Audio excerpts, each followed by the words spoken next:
बहुत समय पहले की बात है। एक उत्तर में राज्य था। उस राज्य में एक छोटा सा गांव था, हरिहरपुर। वहाँ एक महर्षि रहते थे। महर्षि भगत बहुत दयालु और परोपकारी संत थे। महर्षि भगत जी एक बार रात के समय कहीं जा रहे थे। जाते समय उन्हें रास्ते में एक आदमी मिला। वह एक लुटेरा डाकू था और डाका डालने के लिए निकला था। संत भगत जी को देखकर उसने छिपने की कोशिश की थी। तो संत भगत जी बोले, भाई तुम कौन हो और मुझे देखकर छुप क्यों रहे हो? उस चोर ने संत भगत जी को पहचान कर उनको प्रणाम किया और बोला, महात्मा जी, मैं लुटेरा हूँ और डाका डालने जा रहा हूँ। संत भगत जी ने कहा, भाई यह लूटपाट छोड़ दो और कोई ऐसा काम करो जिससे तुम्हें किसी को देखकर डर ना लगे और तुम्हें छुपने की जरूरत ना पड़े। लुटेरे ने कहा, महात्मा, मेरे पिता भी यही काम करते थे और मैं भी केवल यही काम जानता हूँ। इसके अलावा मुझे दूसरा कोई काम नहीं आता। फिर मैं पढ़ा लिखा भी नहीं हूँ और न ही मेरे पास इस इतना धन दौलत है कि मैं व्यापार कर सकूं। यदि मैंने यह चोरी करना छोड़ दूं तो फिर परिवार का पालन पोषण कैसे करूंगा? उसका यह उत्तर सुनकर संत भगत जी बोले, अच्छा भाई, तुम यह धंधा बेशक करो, लेकिन हमारी एक बात मान लो। लुटेरे ने कहा, आप आज्ञा कीजिए। संत भगत जी ने कहा, पहले मुझसे वादा करो, तुम हमारी बात मानोगे। लुटेरे के वादा करने पर संत भगत जी बोले, आज से तुम किसी भी परिस्थिति में झूठ मत बोलना, हमेशा सच बोलना, तुम्हारा कल्याण होगा। यह कहकर संत भगत जी तो अपने रास्ते चल दिए। इधर लुटेरा सोचने लगा कि झूठ नहीं बोलूंगा तो काम कैसे चलेगा। पर अब तो संत भगत जी से वादा किया है, कुछ भी हो जाए अपना वादा नहीं तोड़ूंगा। यह सोचकर लुटेरा भी चोरी के इरादे से दूसरी ओर चल दिया। कुछ दूर जाने पर उसे एक और आदमी नजर आया। वह वास्तव में वहां का राजा था, जो अपना भेष बदलकर नगर का भ्रमण कर रहा था। उसने भी लुटेरे को देख लिया। राजा ने उस लुटेरे से धीरे से पूछा, तुम कौन हो और इस समय कहाँ जा रहे हो? लुटेरा मन ही मन सोचने लगा कि झूठ तो मुझे बोलना नहीं है, इसलिए सच सच बता देता हूँ, जो होगा देखा जाएगा। मन में यह विचार कर उसने उत्तर दिया, मैं लुटेरा हूँ और चोरी करने के इरादे से घर से निकला हूँ। राजा चकित हुआ कि यह कैसा लुटेरा है जो स्वयं ही बता रहा है कि मैं लुटेरा हूँ। उसने आश्चर्य प्रकट करते हुए कहा, क्यों हंसी करते हो? तुम अवश्य कोई सैनिक अथवा गुप्तचर मालूम होते हो। लुटेरे ने कहा, नहीं, मैं मजाक नहीं कर रहा हूँ, मैं वास्तव में ही लुटेरा हूँ और लूट करना मेरा धंधा है। राजा ने कहा, भाई, लुटेरा तो मैं भी हूँ, परंतु अभी नया नया ही यह धंधा शुरू किया है। अच्छा हुआ तुम मिल गए। आज हम दोनों मिलकर लूट पाट करते हैं। यदि तुम्हारा मन हो तो राजमहल में लूट करें। लुटेरा बोला, पागल हो गए हो, राजमहल में कैसे घुसेंगे? राजा ने कहा, घबराओ नहीं, मेरी बात ध्यान से सुनो। मैं पहले राजमहल में नौकर था, परंतु राजा ने किसी बात पर गुस्सा होकर मुझे नौकरी से निकाल दिया। चूंकि राजा ने मुझे निकाल दिया, इसलिए दूसरा कोई मुझे नौकरी देने को तैयार नहीं हुआ। इसलिए मैंने यह धंधा अपनाया। मुझे राजमहल के एक एक गुप्त द्वार का पता है। चलो आज राजमहल में भाग्य आजमाते हैं। यह कहकर राजा उस लुटेरे को साथ लेकर राजमहल के पीछे जा पहुंचा और गुप्त मार्ग का द्वार खोलते हुए बोला, तुम पुराने लुटेरे हो, अंधेरे में देखने का तुम्हें अभ्यास है, इसलिए तुम अंदर जाकर खजाना बटोर लाओ, मैं यहीं पहरा देता हूँ। लुटेरे ने कहा, इतने बड़े राजमहल में मुझे कैसे मालूम होगा कि खजाना कहाँ रखा है। राजा ने उसे खजाने का रास्ता और वहां तक पहुंचने की सब युक्ति समझा दी। लुटेरा अंदर घुसा और खजाने के द्वार पर जा पहुंचा। वहां दीवार पर एक चाबी लगी हुई थी। उसे घुमाते ही द्वार खुल गया।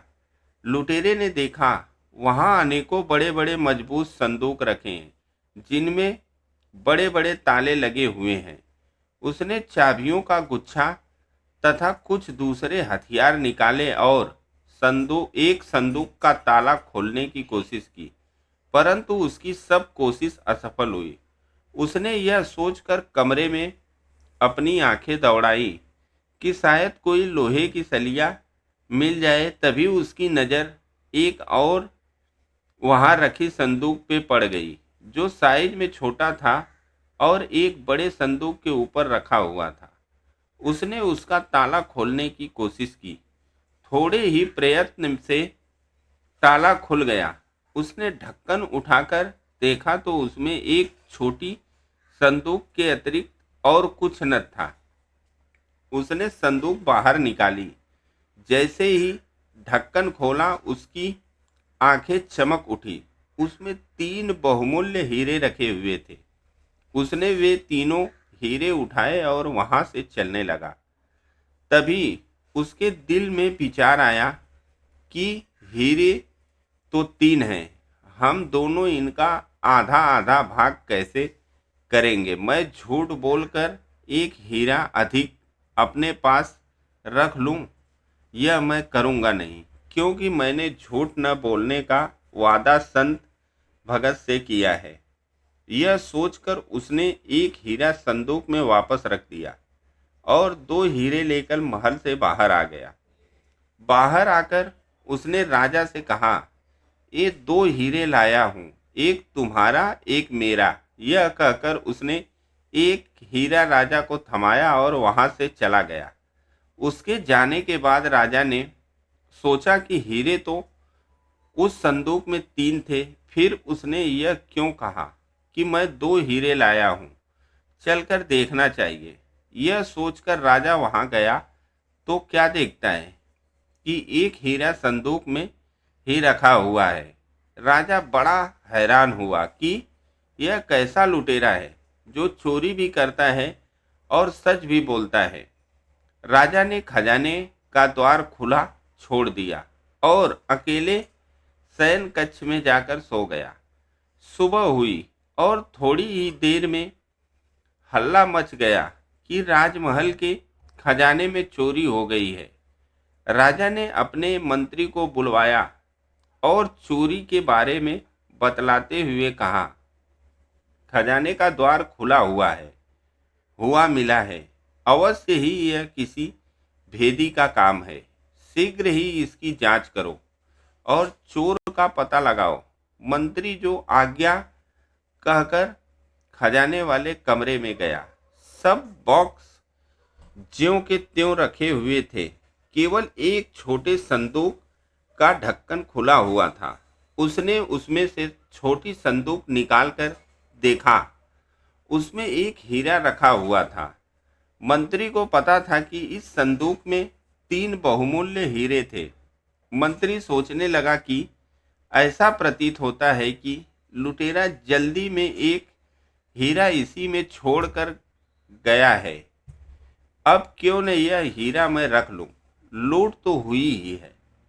लुटेरा जब पकड़ा जाएगा तो वह लाख कहता रहे कि मैंने 2 हीरे चुराए थे, उसकी कौन मानेगा। यह सोचकर उसने वह हीरा अपनी जेब में डाल लिया और फिर राजा को आकर सूचना दी कि शेष सब बॉक्स तो ठीक ठाक रखे हैं, केवल वह बक्सा खोला गया है जिसमें 3 हीरे रखे थे, वे तीनों हीरे चोर ले गया है।